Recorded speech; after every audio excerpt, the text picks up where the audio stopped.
is a good podcast. Welcome to Mouse Out of Wedlock. This is a good podcast. Ow, baby! Welcome to the podcast show. Stop the music. We have an apology to make. We forgot about 9/11. I didn't forget about it. We forgot. I forgot. I didn't forget at all. I was celebrated all day. We as a podcast, we failed. We didn't do a 9/11 special, and now we're doing the We Forgot 9/11 special. I understand. Yes. It's very sad. Those 200 people that died. I heard it was only 2. You guys think 9/11 happened? Yeah. Yeah, I'm a truther, though. I think it happened, but just not that many people died. No, you guys are crazy. It didn't happen. It didn't happen. The Twin Towers were never there. Whoa, that's a fun theory. It was all. Would you care to elaborate? It was a spotlight projection. Oh. Yeah. The whole time. Yeah, it was what's it called? Like the Obi-Wan being projected out of R2. What's that called? So what about all the people that worked there? Yeah, what about all those people? They were also holograms. Wow. Wow. Pete Davidson's dad was a hologram. Pete Davidson is also a hologram. I believe that. I think the reason Pete Davidson is dating all these celebrities, and this is not an original take from me. Tight butthole. We'll come back to that for sure. But I think he's trying to like crack the Illuminati so he can actually figure out what happened on 9/11 and killed his dad. Like ultra powerful. I love that Yeah. theory. That's my favorite. He's dicking his way into the truth. Ever. He's dicking his way into that triangle. Yeah. He's putting that dick in that triangle, dude. Dicks straight in that floating eye. Right in that floating eye. That's so good. Oh, dude. That's a good theory. Yeah. That's I got don't- legs. I don't know where I heard that, but I think it's very fun. Yeah. I think it's very fun. Yeah. I love that. Yeah. Welcome to Mouse Out of Wedlock. This is an episode dedicated to forgetting 9/11. Yeah. We might even forget about it halfway through again. You know, it exists in a very small portion of my mind. The issue with, I think the reason I always forget is I'm preoccupied with the 4.5 million people that died after 9/11. Oh, yeah. Yeah. Or not to lib it up, but like I saw a statistic a couple days ago of like we lose the amount of people that died in 9/11 every 4 days to COVID. Yeah. So it's like, who cares? Yeah. It happened And 20 something years ago. also gun violence. Oh, yeah. Kills more people than 9/11. Car crashes. Yeah. There's no oil to get out of car crashes. Well, maybe there's a little bit. Yeah. A There's little a bit. little They need bit. to step it up. Now that we're thinking about it, there's a little oil to get out of car crashes. Gun violence, less oil, though. Also, COVID. No oil in COVID. So, Shame. There is oil overseas, so we've got that covered. yeah. We blew up a bunch of little kids and women, and Yeah, 9/11 allowed all that to Hey, happen. okay, we blew up a lot of men too. Yeah. Thank you for standing up for men. Yeah. Thank you Men get blown up all the time in war, and I'm tired of people not talking about it. Well, what's up, guys? Well, how do you celebrate 9/11? How was that for you? I kind of forgot about it until the end of the workday. I remembered I was ready for it. At midnight, I sent out some happy 9/11 texts. Oh, good. I noticed I didn't receive one. Well, It's kind of fucked up, Jake. It's kind of fucked up. sorry. I thought we would talk about it on the podcast. Well, we had recorded several days before.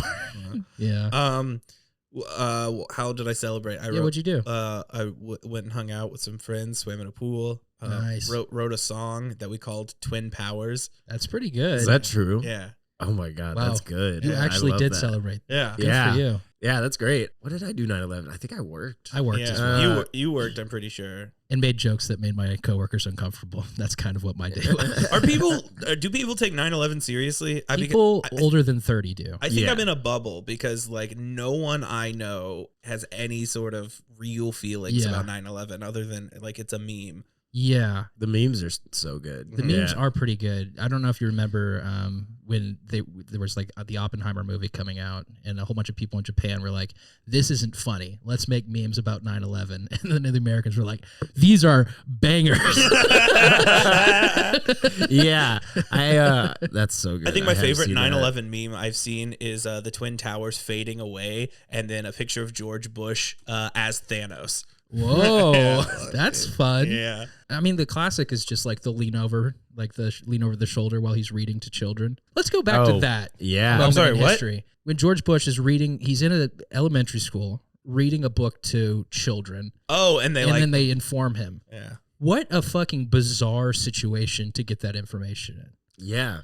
I don't That think we is- talk about that enough. Yeah, it's weird. I see a lot of people criticizing him for just sitting there, but also like, What do you do? Yeah, I don't know what you Yeah. do. Well, you got to finish the book. I mean, W seems like someone who would be invested in a Yeah. book like that and just wants to know how it ends before before dealing with the. Like, we've got more important things to deal with right now. I want to interview I wonder if we could find like one of the kids that were in that classroom and interview them. They were all holograms. I'm They sorry were to all tell you that. Damn it. Damn it. It's the perfect conspiracy theory. You can wave away everything with it. Man, that would be like the coolest thing ever if you were one of the kids in that room. Oh, yeah. They're like our age. They're probably our age. Yeah. Oh my God. Yeah. How do we find these Putting I'm on it. Yeah, putting up the beacon. If you were one of the children that was in the room where George Bush was told about 9/11, we want to talk to you and we'll pay good money to get your input. Do you remember 9/11? No, I think I've talked to Jake about this before, but my parents didn't tell me about 9/11. Yeah. That's awesome. I learned in 4th grade when I went to public school for the first time. And then we did 9/11. We did like we stand up and like moment of silence for the flag. And I was like, what are we doing? What happened?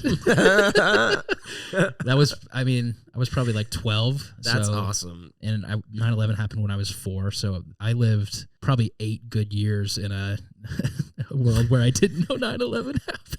That's so funny. It definitely. I'm trying to remember when I like came to turn and like really knew what happened on 9/11. I think here's maybe the thing that like makes us not care about 9/11 is like so much terrible shit has happened during our life. Yeah. That like 3,000 people dying in a tragic act of terrorism. Boo hoo. I mean, it's like big fucking whoop. So many worse things have happened. City, baby. Like it's hard to care. Yeah.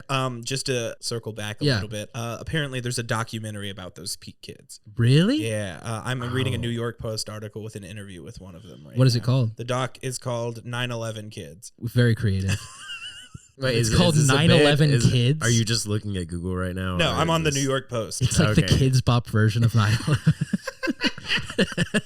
It's like the Storytime Bible, but it's the story of 9/11. It's all cartoony. So good. Also, a thing that we've talked about on the podcast before, but it feels appropriate to bring up. Have you heard Taylor Swift's song about 9/11? Shut up. Jake, please Google the lyrics of Taylor Swift. She has a song about 9/11. Yes, Dylan Garcia, friend of the show, brought this up when they were on. I think it was like probably 6 months ago, but this is one of the most magical songs I've ever heard. It is brilliant. She wrote this song before she got her first record deal as a reaction to 9/11. It's unreleased but fairly easy to find. That's such a Southern girl thing to do. I think she was so like funny. 15 probably when she wrote this, but there's some great lyrics, Jake. Whenever you have it pulled up, just go ahead and start sampling through. Okay. It's scary how things change, and I saw the story on the news. I saw the footage from the roof. I sat down and cried. He kissed his wife goodbye and took the earliest flight so he could be home that night to put his kids to sleep. Down the aisle, 3 men walked and said, "We're here to die for our God." He stood up and said, "That's funny, because my God died for me." I get chills every time I hear that because it is brilliant. I put the magazine down. I read his words out loud. I sat down and cried. My God died for me. You know that's exactly how she delivered it. Oh, yeah. Oh, man. That's very funny. They never thought they'd see the day that the tower's up in flames. There was nothing left to say when it all came down. Oh, man, this is cringy. Yeah. I feel like she was just a kid. She was like, like a teenager or whatever. She wrote this, right? Like She had the spark back then even, though. Creative brilliance right there. I wonder, are there other tragedies in the past? Like, did people that were our age when Pearl Harbor happened, like, make memes about Pearl Harbor? No, because they got shipped to war. Yeah. Yeah. That's maybe a good point. All the fun people got shipped to war. That's shitty. That's why that generation fucking sucks. All the people who survived were just the shitty people. Yeah. Yeah. All the Shitty, cool uncool people. I prefer all the funny people died. I prefer Everyone my died of AIDS. war heroes dead. Yeah. What? I prefer my war heroes dead. That's a good Donald Trump reference. Mm-hmm. And we say bye-bye. Yeah. Oh my God, Donald fucking Trump. So you've seen the infamous Donald Trump interview where he was like, people in New Jersey, they were dancing on the rooftops when 9/11 happened. Have you seen that? No. He claims that people in Jersey were dancing on rooftops and celebrating when 9/11 happened. It's a very funny interview. That's crazy. Yeah, it is crazy. It's That's totally crazy. untrue. But yeah. I almost buy it. I can see that. People were fuck New York. Jersey City, baby. We're going to be the new kings of the East Coast. Atlantic City's going all the way to the top. They wouldn't dare fly a plane into here. Yeah. If I had anything to do with 9/11, it wouldn't have happened. Who's the WWE superstar that said something like along those lines? Is like, if I was on the plane, that wouldn't have happened. Yeah, like you would have flown it back. And if I was on that flight, shit would have gone different. Yeah, I gotta look this up. That feels like the Undertaker to me. That would be very funny. Listen, guys, maybe there's one person listening to the show. That's It was Mark Wahlberg. Oh, it was Mark Wahlberg. I'm sorry. That's right. It wasn't a wrestler. It was Mark Wahlberg. Could you read his direct quote, As Yeah, soon I as got you. As soon as you said it, I remember that. Oh my god, I love him. To be fair, he has apologized for it. He's apologized for a lot of things. If I was on that plane with my kids, it wouldn't have went down like it did. There would have been a lot of blood in that first class cabin, and then me saying, "Okay, we're gonna land somewhere safely. Don't worry." That's crazy. I love this guy. That is awesome. What was the context of that, I wonder? Yeah. Did someone ask him that question, or did he was just at a premiere and he volunteered? It was at like the Transformers 4 premiere, and he's like, "Hey, I know we're talking about like robots fighting in space and stuff, but I just want to let you know if it was on that flight September 11th, shit would have gone different. What a shit hero. wouldn't have gone down that way." Okay, well, anytime you try Googling the thing, now it's just articles saying he's apologizing for it. I can't find the original article. So a cover up. Yeah. Interesting. I just like the idea that it was just on his mind and he just said it. It was here we go. It was in a Men's Journal interview from 2012. It was still fresh then. It was only 11 years old then. It's like it had just happened. What was the question? Was he in that movie about 9/11? Oh. The Flight 317 or whatever? I don't About the know. people who retook the plane. I don't know. what I'm talking about? I haven't seen that movie. Apparently, the reason it came up is because he was scheduled to be on one of the planes that did crash into the tower. Whoa. And then he wasn't on it. But if he was, he sounds like he should have been. Sounds like it was his fault. Yeah. Crisis averted. We could have not gone to war. Yeah. Yeah, we probably still would have. Yeah. We find a different reason. He couldn't have been on both planes. One of them would have crashed That's into true. one of the I towers. think true. you're underestimating Marky Mark. Yeah, he flies it into the other one. Yeah. Hops out. Yeah, pulls a Tom Cruise. Yeah. Tom Cruise, I genuinely believe, could have stopped it. Yeah. We didn't have our best people on those planes. I'm surprised we don't talk a lot about like the plane that hit the Pentagon. I feel like that's kind of like the Because nobody gives a shit about the Yeah. Pentagon. Did people die? Like, I mean, the people on the plane obviously died, but like when it hit the Pentagon, did it like fuck up the Pentagon? I don't actually know anything. I also about don't it. really know. Yeah, I mean, I know it did, right? Like, I mean, they hit it. So Yeah. but I mean, yeah, I don't know. That one also is crazy. I mean, that one, like, this is not like I'm not about to get into any truth or shit. Don't worry. Oh, sure. But pulling off that, even as a professional pilot, would be hard because the Pentagon's Sure. not high, you know. So That's they fair. had to come at a weird angle or like fly really low and Yeah. then hit it that way. Like, I don't know. Like, that's crazy. I Or gotta maybe be that's honest, not how it happened. Like, I don't know. Maybe it is just not that hard to crash a plane mean, into something. It's pretty big, the Pentagon. I mean, I feel like you could. Yeah, hit it I mean, pretty easy, but I could totally. be wrong. Yeah, apparently a lot of people died. How According many? to the Pentagon website. Defense.gov. Okay. These These are old photos of people. It's just scrolling through just like hundreds of people on this. Or just dead bodies. Well, no, just faces of their like yearbook photos or whatever. Just like Mm. memorial. Mostly service photos I from see. military. I gotta be honest. I'm surprised the Pentagon doesn't have like surface-to-air missiles. Yeah, right? Yeah, I would Surely assume they do now. I would assume they have some kind of Okay, iron dome. in a this didn't happen from the inside kind of world. We just assume these attacks are legitimate, right? And they don't know anything about it. So Yeah, I'm in the Pentagon. I'm Yeah. I'm sitting there next to the service to air, like the ground to air missiles that Yeah. could hit it. It's a civilian plane. Until it's about to hit you, you don't want to be the guy who accidentally blows up a bunch of civilians. the military right? kills civilians every Yeah, but they day. don't kill U.S. civilians. Yes, they do. Well, they don't kill a bunch of them. kind of, yeah. Yeah. Yeah. Okay. Well, they don't do it in a public way that could be obviously tracked back to them. Like super easily. Waco. Well, that's different. They were shooting back. Yeah.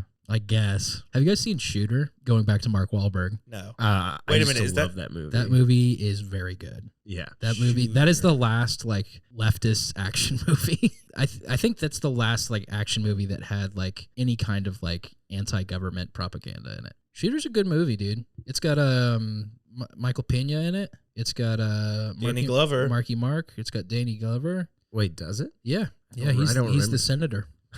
Great movie. Check that out. Who plays the? Oh no, Danny Glover's the colonel. Oh, you're right. Ned Beatty is the senator. Yeah. Cool. I wish more sniper movies weren't just like, here's one of the worst people that's ever existed, and now we will make a movie celebrating him. Like American Sniper. Like American Sniper. That's what you're thinking of specifically. Remember when Chris Kyle said he was shooting looters during Katrina?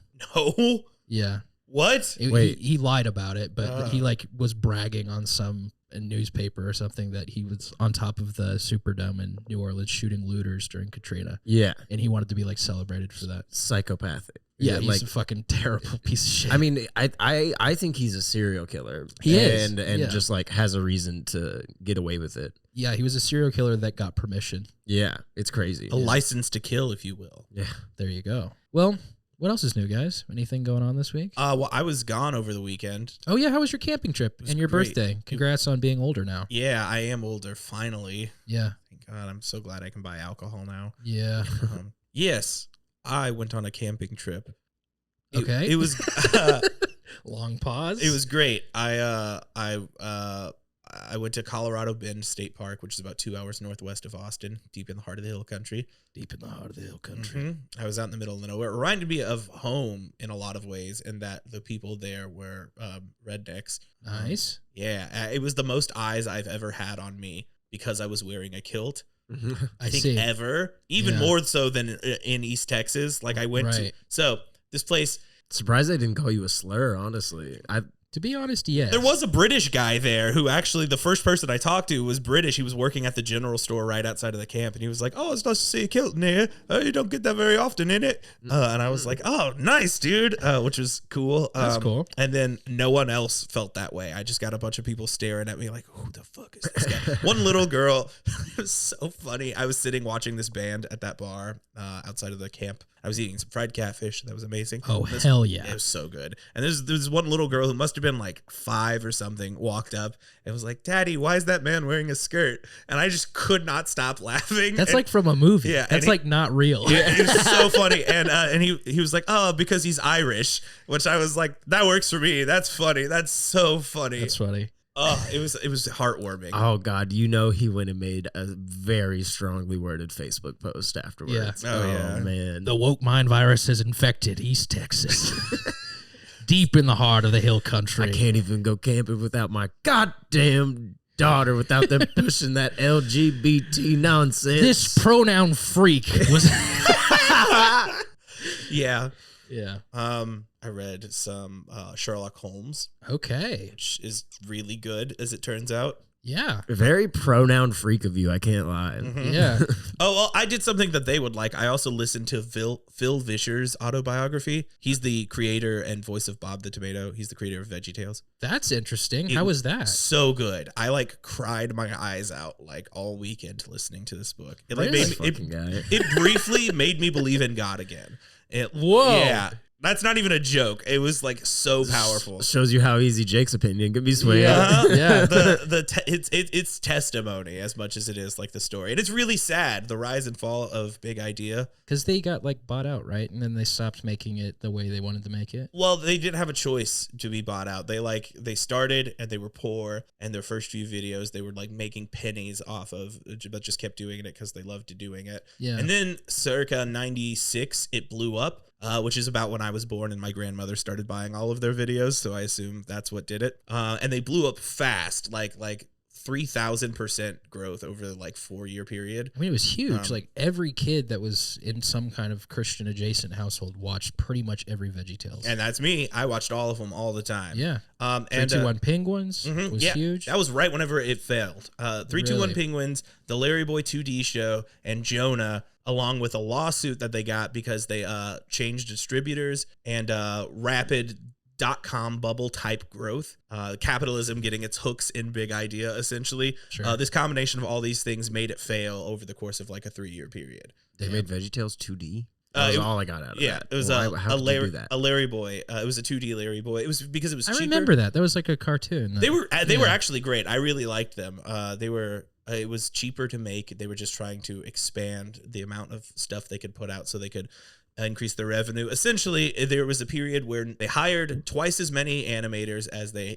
had already, and they doubled the salary of all the animators to try and catch up to major studios like Pixar or DreamWorks or something, which as a result made all of their videos 4 times as expensive to produce. On top of that, they hired a bunch of HR people and tons of marketing schemes from secular outlets who did not understand. Go broke. Yeah, it was Just kidding. Yeah, kinda. That's what I genuinely said that in the middle of it. Funny. It's like he was like, yeah, we were making it like it was very clear it was for Christianity, and these marketing guys were like, oh, we don't think it's for Christian families. We think it's for moral centered families. Interesting. Which I was like, I can't imagine. Fascinating how Christians try to co-opt morality. Yeah. Well, no, it's the other way. Like, I believe him. I believe what he was doing was just trying to make it for Christian audiences. He's like, it's funny, but like, I'm buying it for Christian moms who can put this on for their kids. And then they went the other way, which was where their marketing people were like, no, you got to expand outside past Christians. This can be for anybody. And if you've ever watched it, I don't think so. Yeah, I don't think so. Yeah. Either. Like he made the point, like if you take, we tried to get it distributed onto national TV, and one of the people or one of the groups who was going to put it on was like, yeah, we can do that, but you're gonna have to edit all the God stuff out of it. And he was like, well, then there's no story left. Like if you just say, like for instance, first episode, Junior Asparagus is scared, and then he uses his faith in God to get over being scared. So if you cut God out of that, it's just he was scared, and then suddenly he wasn't. Like that's not a story. That's true, I guess. Yeah. I haven't watched Veggie Tales in a long time. I watched it like a few days before my camping trip. I sat down here and watched like 3 or 4 episodes. Honestly, impressive animation. Yeah. That's another thing the book dives into a lot, is like the actual how the animation works and the software and hardware that they were using at that time. It wasn't the first 30-minute animated thing ever made. I believe it was the first one for a video release. Interesting. I haven't watched Veggie Tales in forever. I do remember the animation being good though. Mm-hmm. It is crazy because I don't even remember half of the God stuff. Mm-hmm. Yeah, that's not the stuff I took away. I took away like the silly songs. Yeah, that's what most people took away, and the Monty Python references. Yeah. And the Pirates movie. The movie with that was in 2008, so that was well after they sold to a different company. Oh, I really liked that as Me a too. kid. Yeah. When did Lord of the Beans come out? That's very good, actually. Lord of the Beans is mid solid. 2000s. Yeah, it was post bankruptcy and being sold to Classic Media, but they were still involved with it at that point. Like they still wrote and did the voices. I mean, still really good. Yeah, I kind of liked that stuff even kind of more than like the original. I mean, the original stuff, like I think the only thing I remember are the songs. Mm-hmm. Like, I don't remember the actual episodes. Rack Shack and Benny. Remember the Chocolate Factory? Madame Blueberry. I didn't like the Chocolate Factory one. Oh, really? I think the Chocolate Factory one is bad. No way, you're crazy. No, sorry. The one with the Christmas movie. No, that's The Toy That Saved Christmas. The Toy That Saved Christmas sucks ass. That movie is bad. And when was the last time you watched it? Probably like 2015 when I was home for Christmas. Oh, really? Yeah. It's not good. I've watched it more recently, and I still love it. But I have like a crazy bias for all this stuff. It can do no wrong. Is there a 9/11 Veggie Tales special? Not yet. There should be. There should be. It would be so good. Yeah, and the little towers are like dancing and jiggling before the plane flies into it. So funny. Keep marching. The towers will not fall down. I don't know how that song goes. I guess I don't know. I guess they're marching around Jericho. They're marching around the Twin Towers. Then they fall down. What were you saying? Harry? I guess upon further reflection, they really couldn't do a Veggie Tales 9/11 just because it doesn't end well. They should. But they should. Yeah, well, because their whole thing is being pro-God, so they do it from the perspective of the terrorists. Oh, and then it's a happy ending. And then there's a little blueberry with Taylor Swift's voice that sings about it. I imagine Taylor Swift as a carrot. That's a good question. Yeah, what is Taylor Swift as a vegetable? I think a blueberry. A blueberry is You not sold bad. me. You sold me instantly. As soon as I heard that, I was Carrot's like, yeah. a good second, though. Mm-hmm. I had this thought. This is completely off topic, but I started thinking about what politicians look like as food, and the one I landed on was Sidney Powell looks like clam chowder. Donald Trump is Cheeto. Very good, Jake. Original. Very good, Jake. I said the funny thing. See, I keep up with politics. Yeah, I think that's a tier list we could do at some point, or like a comparison of like what does Mitch McConnell look like as a food? Chicken gizzards. Gross. That's so funny. Maybe we can rank them in the food groups. I think so. Yeah. I'll make a food to a pyramid. food pyramid Yeah. of politicians. Yeah, a food pyramid. There you go. Oh god. Oh, that's really good, actually. I think that I was drunk when I came up with that bit. Probably. Yeah, that sounds Feels like a drunk bit. Yeah. Well, 9/11's over. Yeah. 363 days until 9/11 happens again. Oh, wait, is next year a voting year? What year? Yeah, it is. Yeah. Oh, so 364. There's the next year's a Whoa. leap year. You've said something on the podcast that I want to bring up again that I think is brilliant. That every leap year, that should be the day that we vote, Yeah, and that you get off that day. it should just be free day. It should be voting day. It's genius. That's brilliant, Jake. I totally agree. Thank you. Thank Yeah. you so much. That's the best thing you've ever said on the show, I think. Well, okay. Now this compliment is turning into an insult of the rest of the things I say. Have you guys watched 30 Rock? I hate 30 Rock. For a reason, I hate Alec Baldwin. Why? I just think he's sucked. You think he shot that lady? I know he should that. No one is questioning that. No, I've just No, always she was a hologram. I've always hated him, and I was finally justified. What about 30 Rock though? They have an episode in season 4 that's about leap year. In the universe of 30 Rock, they treat leap year as if it's greatest holiday of all time. It has a mascot like Leap Year Larry or something like that everyone knows as much as Santa. And the whole thing is on leap year, nothing you do counts.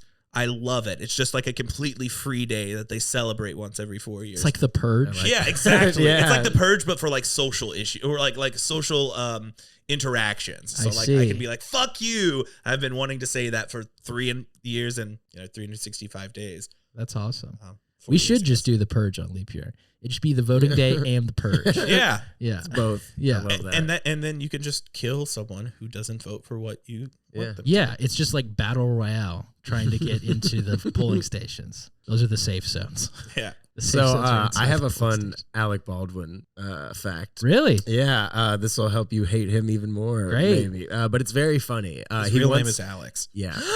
No, he once got kicked off of a plane because he wouldn't stop playing Words with Friends. That's so lame. It's so funny. That It is was- awesome. It was back when Words with Friends was really big, and the flight attendant was like, "Hey, you have to put away your phone. We're about to take off." And he was just like, "No, fuck you." And yeah, they kicked him off the plane. Can which we is talk very about funny. that? Surely the planes don't need us to put the phones on airplane mode. Right? Surely we've moved past that. It's the as same with thing. technology. Do you remember when early in the days of us driving, whenever you would go get gas and there'd be signs that'd be like, "Turn off your phone" or "Don't use your cell phone while you're getting Yeah. gas"? Like that's long gone. That now, one's right? more real though, because you get the static shock and then you light your house on fire. Yeah, but you can use Meaning, phones your now, car. no problem. Like I'll text casually while I'm filling up gas. Jake's Same. the kind of guy that leaves his car on while he fills up his gas. That is not true. Technically have done that before, but it's generally not true. I've done it on accident one time, and I was like, "Oh, I've that's done it on- probably a mistake." When my car was like having issues starting, but I needed gas, but I couldn't start it again, I would do it. So I think we don't need to do airplane mode. I have a confession Surely to not. make. Go ahead. I don't ever turn my phone on airplane mode. Me neither. On the plane. I just put it keep in my on. pocket for Yeah. like 2 minutes, and then they're like, "Okay, you can turn your phones back on." It's like, okay, what was gonna happen? Was the plane going to combust? Yeah. Like what is going to happen? That's what I always think. Like do they think what if there's a flight Yeah. and everybody is just like, "I'm not gonna do it. I'm not gonna," and it crashes. Yeah. It just explodes while it's taking off. That's the thing that needs to happen for it to take off. Yeah. That's what happened to Kobe. He didn't put his phone on helicopter mode. Well, that's Apple's fault for not having a helicopter. Yeah, that's mode. right. You try doing airplane mode, and it doesn't work that way. Yeah. It doesn't turn off the internal gyros. Yeah. So, would have been great to bring up had Crab been on the podcast. Oh, yeah. Me and him used to play GTA together, and I got like semi-canceled in the GTA group we were in. We were in a helicopter, a bunch of us, and we were doing something, and someone wasn't paying attention, and we crashed into the side of the mountain, and I went, "Oh, Kobe." And everybody got very mad at me, but I thought it was such a good joke. It's a great joke. It's such a good joke. I've told the joke on the podcast before of it's basically what you just said, but like crashes into the side of a mountain, yells Kobe as a bit. It's a good bit. It's a good bit. Let's think about this. Is there an equation for how long you have to wait before you can make jokes about something? Because I think generally you can do it pretty quickly, but for 9/11, I feel like we're definitely in the clear. Oh yeah. Yeah. Let's see. Am I in the clear on Kobe jokes or no? Yeah, totally. For sure. Kobe jokes were fine instantly. Well, Ari Shaffir had a rough day. Did you see that? No. He made a huge, see if you can pull up his Twitter post of when Kobe died. He does this for a whole bunch of celebrities, but everyone was furious at Ari Shaffir. Really? Yeah, like he got bullied off of the internet for probably a good 6 months. Wow. I mean, Yeah. didn't Kobe like rape somebody? That's what he referenced. Okay. Yeah. Oh God. Kobe Bryant died 23 years too late today. He got away with rape because all the Hollywood liberals who attack comedy enjoy rooting for the Lakers more than they dislike rape. Big ups to the hero who forgot to gas up his chopper. I hate the Lakers. What a great day. # fuck the Lakers. Yeah, I mean it's very funny. The part that I think most people were upset about is like his I hate the daughter. Lakers. His daughter also died. Yeah. So that's like the fucked up part. Like we don't make jokes about his daughter dying. Yeah, totally. But- Well, this isn't a joke about his daughter dying. No, but people took it that way. Well, it's because of these Hollywood liberals who Like the Lakers more than they dislike rape. I mean, he was kind of cooking. Mm-hmm. Can't lie. Just Yeah. like Kobe and his daughter were. Jesus. God damn. That was a bad one. That was a bad one, Jake. Oh, God. So back to the equation. How Yeah. long is it until you can laugh at Kobe's daughter dying? I don't know I think if it's kids, you probably just don't in general. Kids died in 9/11. Did they? Yeah, there was kids died. But I mean, other than like being on the plane. Yeah. what is the equation though? Yeah. So 'Cause definitely it's time matters. Number of dead matters. Maybe Circumstances are very important, but that's hard to quantify. I think number of dead is a variable that's also related to how influential a single person was. Sure. They're like how beloved they were. So like the Queen in England, it's hard to make jokes about instantly. The Queen anywhere else in the world, totally fine instantly. Not nearly as True. beloved, right? Yeah, I think people were like getting arrested in England, like for making like banners and stuff celebrating the Queen dying. Really? I'm fairly certain that was a thing that was happening like right afterwards. That's crazy. Yeah, I mean maybe it was because they were like protesting like the funeral. Maybe that was a specific thing that was happening. But Yeah. I do remember that being a thing. That's insane to me. Wow. I was just thinking, I wonder if people like our age, like around 9/11, like how quick were they to make a joke about it, you know? That's a great question, and I don't know. I feel like society was different then. Like Yeah. it wasn't so irony soaked. Like they hadn't had all the terrible events happen in their Yeah. life because like obviously I don't know firsthand because I don't really remember. I was like 5, 6, but people like killed Muslim people just for like existing in Yeah. America after that. Yeah. You remember Gilbert Gottfried's 9/11 joke? No. Y'all heard about this? Well, no, I'd love to hear it. Okay, so at the roast of Hugh Hefner, which came out 2 months after 9/11, so it was recorded much Right. sooner. Gilbert Gottfried got up. he was making a joke. He was like, he couldn't get a direct flight because they had to make a stop at the Empire State Building, and the crowd booed him. They were like, "Boo!" and someone yelled, "Too soon!" And that's kind of where the "too soon" thing Really? comes from. Whoa. That's Yeah. good lore. And then as a result of that, he was like, "Okay, if that's not working for you," and then he does the Aristocrats as a joke there. Interesting. And it's like a very, very dirty version of it. Man, I miss Gilbert Godfrey. Yeah. He was a legend. What a hero. Him and Norm were like the kings of 9/11 jokes. Why did he get canceled from Affleck? Was it a 9/11 joke? Norm? No, Gilbert Gottfried. He got canceled from Affleck? Remember he was the voice of the duck? Was he? Yeah. I don't know this. I had no idea he was the duck. What the fuck? Yeah, he was the Affleck duck. and then he made a tweet or something that I don't know about this actually. oh really? No, I know he was on Cameo. Oh, it was he made jokes about Japan. It was about the I think about the Fukushima disaster or something. Interesting. That's hilarious. Yeah. Unfortunately, I have to go. Oh, I had a lot of fun 9/11 content. thank you for being here. That I had planned, and then I didn't do any of it. Damn. Well, there's always next year. There's always next year. Yeah, I do have to go to work, though, unfortunately. Well, thank you for being here, Harry. Yeah, of course. I guess follow me at Champagne Socialism. It'll be linked below. Yeah. Hopefully we'll have you on next week too, because we're trying to get Crab on the podcast. If you don't know, Crab Smoking a Joint is a great Twitter follow. We'll probably link that below too. So thank you for being here, Harry. Jesus. Okay. So before you go, Harry, this was about the hurricane and the tsunami and earthquake that fucked Japan up like circa 2010. Yeah. Gilbert tweeted, Japan is really advanced. They don't go to the beach. The beach comes to them. That's like a nothing burger. I know. It's funny. I don't know why that gets you canceled. Well, it was a string of tweets. It was also like, what does every Japanese person have in their apartment? Floodlights. That's not a joke. I don't understand. Barely a sentence. That's ridiculous. I just split up with my girlfriend, but like the Japanese say, there'll be another one floating by any minute now. I don't understand. These are kind of mid. Yeah. Why did this get you canceled? Because they were mid. Yeah, if they were funny. Yeah, I mean, I think that is the issue, is that's not even funny. That's just kind of stupid. My Japanese doctor advised me to stay healthy. I need 50 million gallons of water a day. That one's edging towards better, but still not very good. Relative to the rest of these, that one wasn't bad. Yeah. Do you ever look at Anthony Jeselnik's tweets? No, but I'm assuming they're great. They're great. His stand-up's amazing. Yeah, he does it less now, but he was just like Norm and Godfrey. He would be the first to make jokes about shit. He makes jokes about mass shootings a lot, which people don't like, but they're pretty good. There's just too much for him to keep up with now, I guess. Yeah. What did pump them out one a day.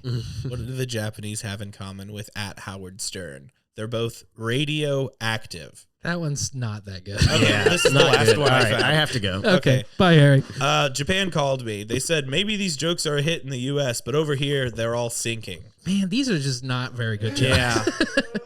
If even one of these was good, he could have kept his job. Yeah, Affleck, the duck could have been his still. Yeah. Damn. Huh. Well, are those new shoes? No, these are extremely old shoes. You look like you're about to go to a ska concert, dude. Yeah. Oh, we call them shows. Thanks. Okay. You know, me in the ska scene. Are you in the ska scene? Skanking all over the place. Yeah. Hopscotching.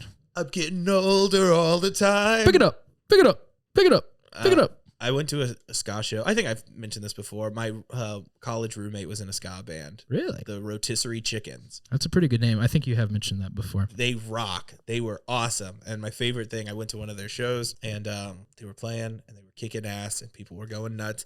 And then at one point, after a song ends, the singer's like, "You guys like Sublime?" And the crowd mostly cheers, but one guy was like, "Fuck Sublime!" And then everyone laughed and he was like, "Yeah, fuck Sublime. But also, we're about to do a Sublime cover." And then the crowd went nuts. Yeah. And now 311. Yeah. Fuck 311. Here's the 311 cover. Woo! I've been thinking about that era of music a little bit more. As you get older all the time. As I get older all the time. Every day I get older. I kind of miss that. This is kind of maybe on theme with what we've been talking about throughout the entire show of the world was so much simpler from 2005 to 2010. Speak on that. It's just, you didn't have to think about things as much. Global warming was still fake, you know? It was easier to wave away as fake. Global warming was fake at the time. It was still something that Al Gore was just whining about. Yeah. No one listened to Al Gore. And then, there just wasn't, mass shootings all the time. And, there wasn't natural disasters. And, California wasn't on fire. There weren't droughts. There was a huge recession that happened right in the middle of that. Yeah, but we were too young I to didn't care. Yeah. I didn't care about it. I was playing Nintendo Wii. Yeah. I was playing Smash Brothers, you know? Yeah. That's what I was doing. I was playing Pokemon. So it may not be that the time was simpler as much as your age was simpler. I didn't have to think about shit, dude. I didn't even know what taxes were. I was sitting there in my room playing Pokemon, promising my parents I wouldn't catch psychic types. and convincing them that I wouldn't play as Zero Suit Samus in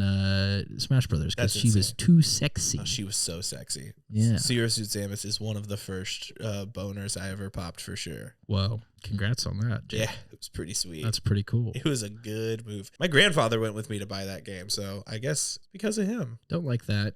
I think we should move on quickly. Thanks, Baba. Yeah. What an interesting time that we've grown up through. I don't know if there's any other generation that's like as brain broken as us. Like even Generation Alpha, like they've got shit going on, obviously, and They'll have ChatGPT to help fix them. That's true. Yeah, that will definitely help. I think we are the most internet poisoned though. Like because we were there at the beginning when it was still kind of Wild Westy. Like, Yeah. it's still crazy now, and like Generation Alpha like grew up with the iPad in the hands and all that bullshit, but like we were there when it started. I don't know. I feel like iPad in hand is going to break their brain. It's going to alter their brain, certainly, way Sure. more than what we had. You know, back whenever we were their age, when we were the youth, you know, you could still only get on the computer for like a few hours a day after school. Right. But for them, it's just like a constant stream. I tell you what, their eyesight's going to be worse. That's a good point. Or maybe they'll evolve. Maybe they'll have like different retinas or something that can Yeah. see LED screens better. Like the cave people. Yeah. I think we're very similar to Generation Alpha and like our sensibilities and our humor. We just have a little bit more context maybe. Yeah. I still think they're very funny. Zoomer, like Generation Alpha and like late Zoomers are very funny. Oh yeah, they're great. I mean, they've been inundated in irony Yeah. as much as we have, and even more so because they've been inundated in post irony for all their whole life. Are you familiar with meta irony, Jake? Oh yes, I am. Are you since I think that guy's like right wing. What, J-Reg? Yeah. That's so funny because my right wing friends think he's left wing. Really? Mm-hmm. I think he's maybe just a like 4chan troll, which makes you right wing. I don't think so necessarily. Really? Yeah. But talk about that, I guess. Okay, I don't think he's Explain who J-Reg is, maybe to start here. a J-Reg. J Regular, which is the current era of his channel, is a content creator who's 1 year younger than me, and that pisses me off to no end because I think he's a genius. Interesting. It's the first person younger than me that I admire. Wow.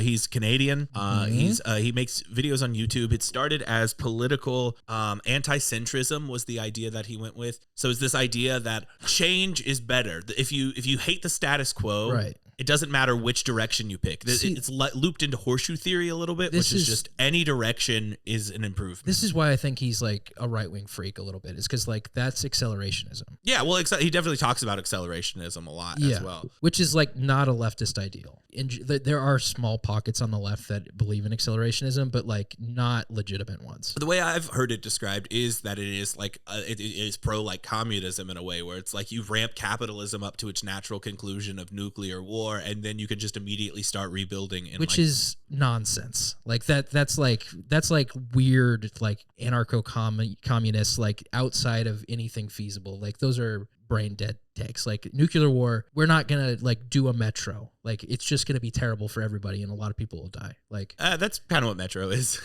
well, yeah, I guess you're right. Yeah, Yeah. That is true, but also it is laden with irony. Like he doesn't genuinely believe any of this stuff, but he takes the stance of genuinely believing all of it. right. If you get what I mean. It's just hard to take someone like that, their opinions seriously. Because like I see where you think like he has decent takes on some things, right? And even like as a general like view of what's going on in the world, I think he is probably more informed than like most people. But I think he fails to like understand the consequences of what would happen actually. Like if he were in charge. Yeah. Like I don't think it matters. I that's why I love it. I don't think he Sure. cares. Consequences be damned. It's a bit. This is all a bit. Just do it for the bit. I guess, but like your he service wants- to the comedy is more than that of your service to your fellow man. Do you think he views himself as a comedian or a political commentator? Definitely not a political commentator anymore. In his second and third eras, he's specifically stepped away from politics as something he's trying to get away from. But do you think he's doing that in an ironic sense, similar to like a Sam Hyde? No, I think he's like genuinely sick of. He doesn't want to fall into the rabbit hole. He doesn't want to get pigeonholed into being a political YouTuberist, and and therefore, Yeah. like it has gone this new direction. His Yeah. his second era was mental health, and he it was kind of that he has every mental illness all at once while breaking down what they are. And then his third era was he's J regular, so now he has no mental illness. He's totally neuro. What's the opposite of neurodivergent? Typical. Neurotypical, and he's just a normal guy, and he likes all the normal guy stuff. Okay. I mean, I'd be interested. I also just think he's very annoying, which is kind of one of my issues with him. Oh, he's annoying, so he must be right wing. No, I don't mean it that way. There's a lot of people on the left that are very annoying too. Yeah. I find it very difficult to watch his content, and I disagree with his take on meta irony. Okay. Pretty much entirely. What do you mean? So I'm more subscribed to like the iDubbbz version of what meta irony means. Are you familiar with that video? Yeah. I guess like what you probably can explain even better than I can what the differences are between those two takes.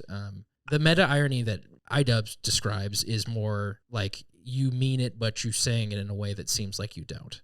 So that's post irony, is what J-Reg would describe that as. I know. Yeah. And I disagree with that. What would you describe? What's the difference? Why does it matter, the labeling? Well, the hiding your true intentions is what meta irony is in my mind. Like Yes. hiding your true intentions behind irony in a way that absolves you from any criticism, which I think is disgusting. Yeah. I think that would be, whereas post irony is like I think it's basically the same here, except J-Regs leaves this idea of meta or irony open as maybe you're hiding your intentions, maybe you don't have any intentions, and the point is you're just highlighting. I don't think anybody idea. doesn't have any intentions. I think that's a falsehood. Like I don't think anybody is just doing anything purely to like just speak. Like that's not a thing that happens. Like, do you do that ever? Yeah, that's what half of this show has been, is me just saying things without anything behind them. But there is stuff behind it. I've never had a point whenever I've talked on here, or any political message or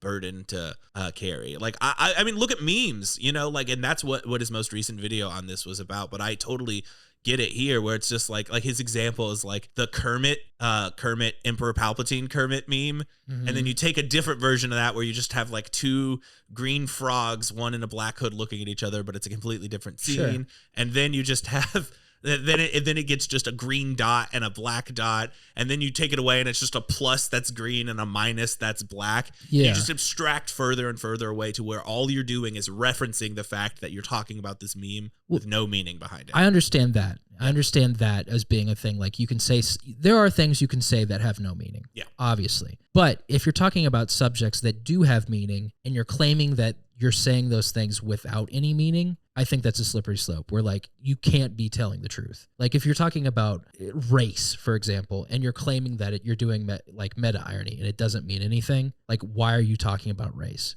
Like what is the point? Why are you even there? Like it doesn't make any sense to me that you would be like, what headspace are you in to make commentary about something that's serious, but you don't mean anything? Like what is that headspace? I don't understand that. That's Gen Alpha. That's Gen Z. It's not though. That's the everything is laced in irony, like, but it's not meta irony. They're doing commentary on things. Like when we make jokes about 9/11, like that's with context, because we view the whole picture of like 9/11 happened, and there's a lot of funny things to talk about it, and it's in reference to like then we went and killed like 1 million people or whatever. Mm-hmm. Like that's why we're making fun of the act. Like that's why we're talking about it, is because there's greater context surrounding it, and that's what we're exploring when we're doing irony about jokes about 9/11. Mm-hmm. We're not just like throwing shit into the wind and seeing what happens, right?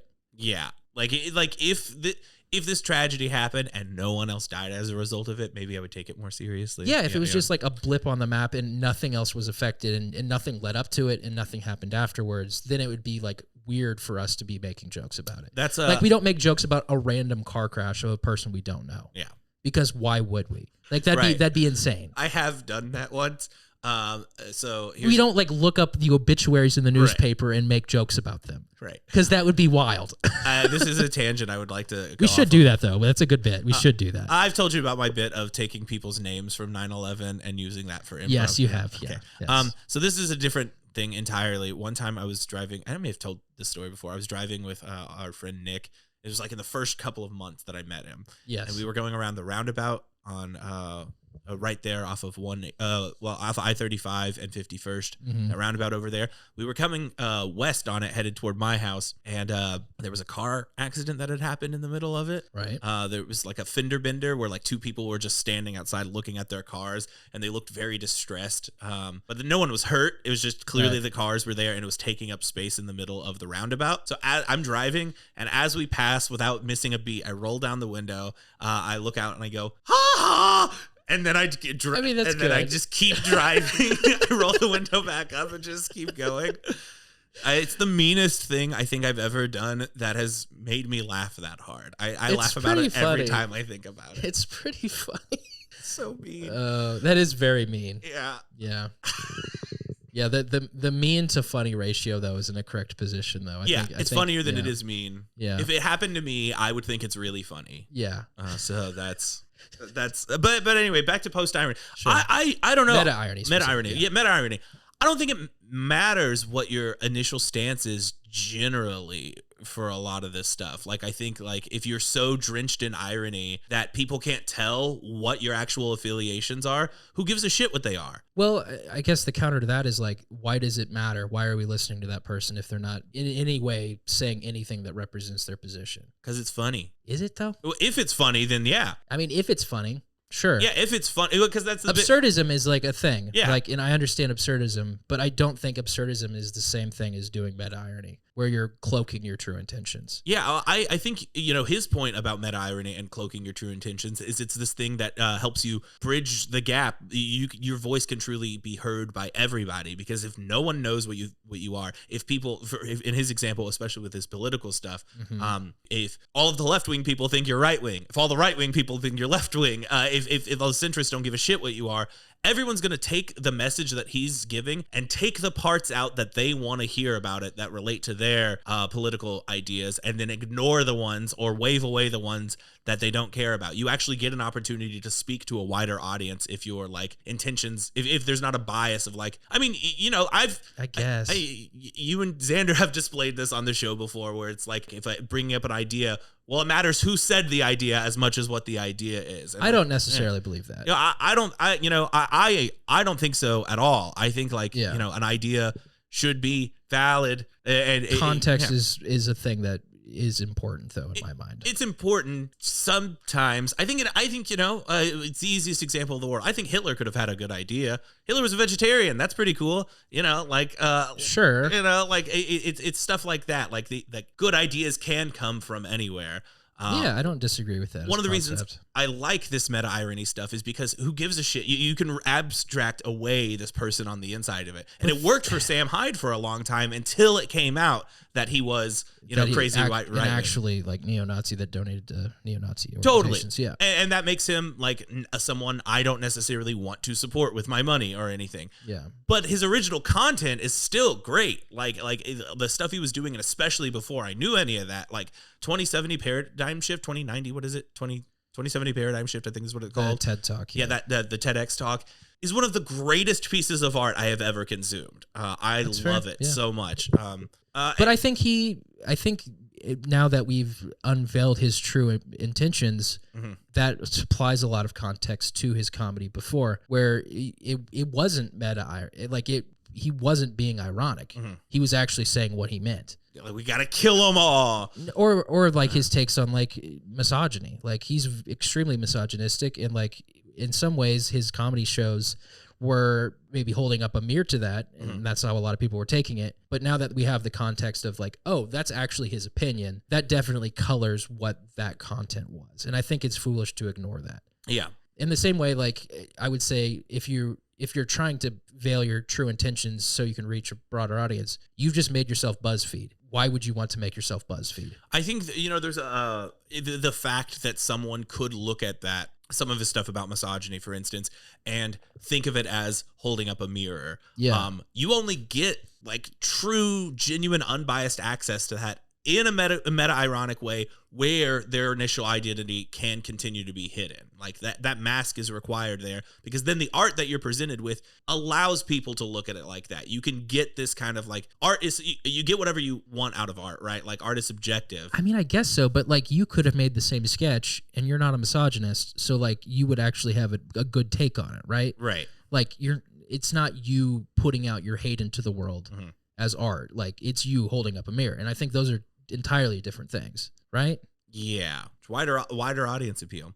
I love meta irony. I like this idea that we don't know anyone's intentions, because I don't think we do at the end of the day anyway. I think that's another layer of it. That's fair. Where it's, you know, like there's probably, I don't think anyone in Hollywood votes for the Democratic Party. I don't think a single person does. I think you're wrong about that. I think very few. I don't believe anyone who's doing that. I don't think I think everyone's gonna vote. If they care about voting, they're gonna vote for whatever's in their best interest. And I think in general, that's going to be for rich people. Yeah. The right wing way. So no matter what they're presenting out to the public, you never know what people do in the voting box.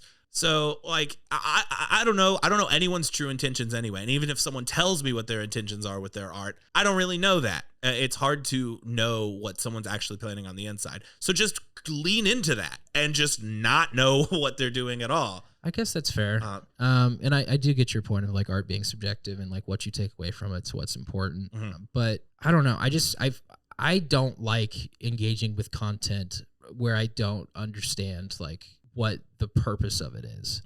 Like absurdism is its own thing, and that's not what I'm like giving commentary on. Right. I think it is a decidedly different thing. Yeah. Absurdism is mostly random, whereas irony is specific layers added onto it. Yeah, and specifically the meta irony that happens around sensitive subjects, where like you can do a lot of harm if you're doing it incorrectly.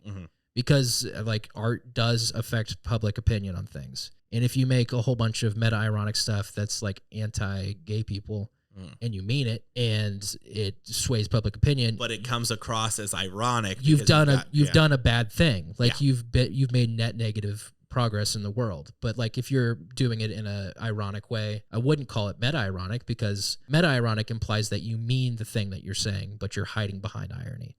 I don't think if you are making something that holds up a mirror to misogyny or like hate of gay people or something, like that's not meta ironic then. That's just ironic or post-ironic or whatever definition you want to give it. Like I find it hard to come up with an example of meta-irony that does net positive on sensitive subjects. Like if you're being meta-ironic about like dog food and you're hiding your true intentions but what you think dog food should be, like I don't think that's important. But if you're doing like I think women are stupid, meta-irony, like I don't see how that could ever be a positive. Yeah. And I don't really consume meta-irony for these big picture kind of things outside of J-Reg and like politics. And even then that like it feels... Politics is even like a looser thing. I think it's more on like social issues that I find it like to not be helpful. Like Sam Hyde is a great example of like, I think specifically his misogyny that he portrays in those shorts. Like that's the thing that like I latch onto. It was like, okay, so what you did is you are a misogynist piece of shit and you made videos about how that's okay. Yep. And people laughed at it. And now you're the 4chan troll that like fooled people. And that's what you get off on. Like, and I don't respect that. Yeah, that's true. I think it's, you know, just like any other form of art form, it is a tool that can be used dangerously and inappropriately. Like you can make the best song in the world and then throw on some like, you know, crazy hateful lyrics on top of it. Yeah. If it's a good enough song, people are still going to love it, you know? Sure. Yeah. So, you know, any tool like that has the ability to be endangered. But I personally love, especially in the low stakes kind of stuff. Yeah. One of my favorite examples of this, I believe, is Hollywood Handbook. It's like the podcast I listen to the most. And it is just like post irony. It's a base layer is like these guys are Hollywood writers who know the industry. Yeah. And then the ironic layer is that they are acting like idiots who think that they know all of this stuff. But then the extra layer is they actually do know all of this stuff. Totally. So like they're intentionally giving the exact wrong things to say the entire time. It's like multiple layers of irony there that just gets so muddled and confused. But I can't stop listening to it because I love like this kind of like you have to parse it. You almost need like a graphic to like Sure. draw yourself like a framework. And I'm not even a person that's like, I have to understand something completely to enjoy it. Mhm. Like I watched Tenet. I didn't get every piece of lore. I enjoyed the movie. Like I'm okay with that kind of stuff. I just find it disconcerting when it's like, if it's truly indecipherable and it's purely opaque of like what the intentions or even the message of the media is, like I just don't find it enjoyable or valuable to engage with. Yeah. Yeah, I do like that the opaqueness of meaning as well. I feel like if you walk away from something and you don't know what you were supposed to take from it, that can be hit or miss. Comedy is the best one for me because as long as it's funny, I don't care what the meaning of anything I agree was. with As that. long as like I get laughter out of it, it was a successful venture. It's harder for me to consume something like, you know, if I watch like an artistic, dramatic movie or something and I don't know what I'm supposed to walk away with it, then I'm frustrated. Like The Green Knight is a good example of that for me. That movie really pissed me off because I spent like 2.5 hours watching some guy just jerk off and make art, like make art capital A with quotes around it. This is high art kind of thing. Yeah.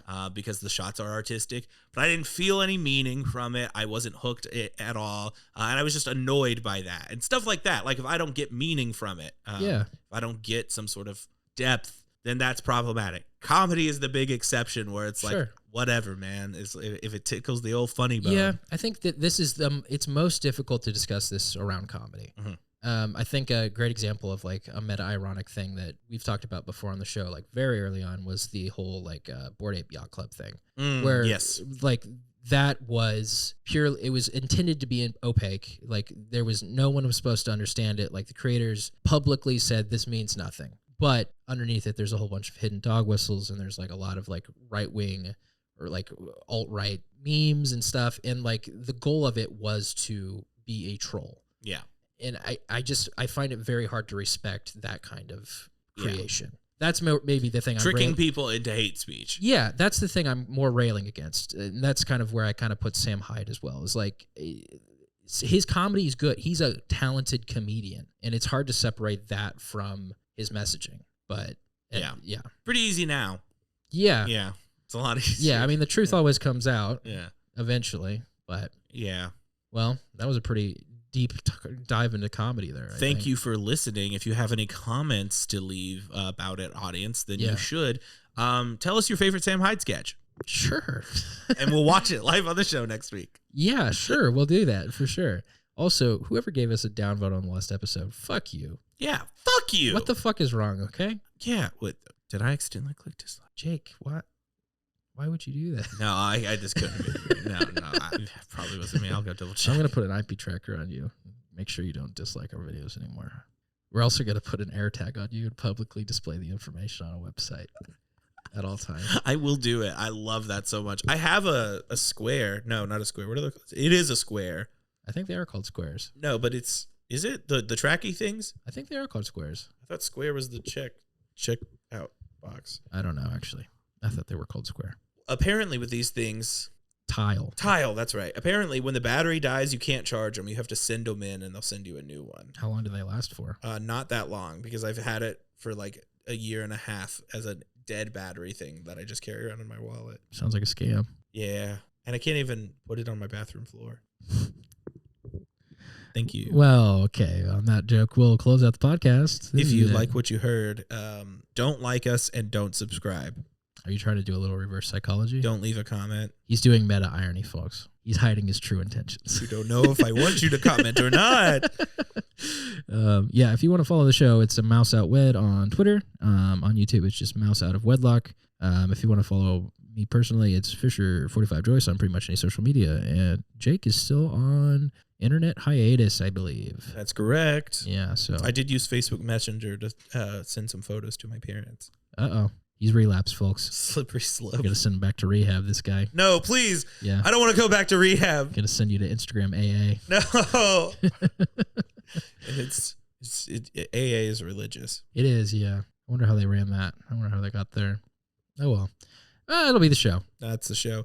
And if you want to listen to more, just wait till next week and we'll post more. Or there's 70 other episodes you could go back to. Yeah. There's a whole backlog. You could listen to us for close to 3 days straight. I recommend episode 20 something. It's called Chess. That's Jake's favorite episode. The appearance of Sheriff Kuehler, maybe the greatest character to ever. A character that has been lost to time, unfortunately. Now he'll be Somewhere in the cosmos, there's a tape of Sheriff Kuehler returning. He'll be back. Okay, well, look forward to Sheriff Kuehler returning, and we'll talk to you next week. Bye. And we say bye-bye.